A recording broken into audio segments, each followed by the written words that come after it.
स्वयंभुव प्रज्ञानम ब्रह्मा। वेदों और उपनिषदों में स्वयंभू किसी मूर्ति का नाम नहीं है। स्वयंभू उस परम सत्य को कहते हैं जो हमेशा से है, आत्मा या ब्रह्मा। फिर स्वयंभू मूर्ति की परंपरा कैसे आई? वैदिक काल में उपासना का स्वरूप आज जैसा नहीं था। उस समय ईश्वर को पत्थर या धातु की मूर्ति में नहीं बांधा गया।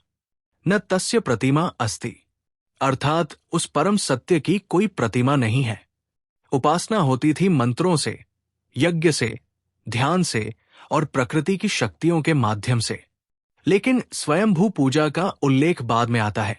कुछ प्राकृतिक रूपों को स्वयंभू कहा गया, जैसे अपने आप बनी शिला या शिवलिंग। पुराणों, लिंग पुराण, शिव पुराण आदि में गुप्तकाल और उसके बाद भक्ति आंदोलन में स्वयंभू लिंगों की पूजा बहुत लोकप्रिय हुई, क्योंकि स्वयंभू पूजा मूर्ति पूजा से भी ज्यादा पवित्र माने जाते थे। इनका उद्देश्य ये था कि मन को एक सहारा मिले और भक्ति भीतर की ओर जाए। वेदांत और शंकराचार्य कहते हैं स्वयंभू मूर्ति भगवान के प्रतीक है, स्वयं भगवान नहीं। वो केवल ध्यान और भक्ति का माध्यम है।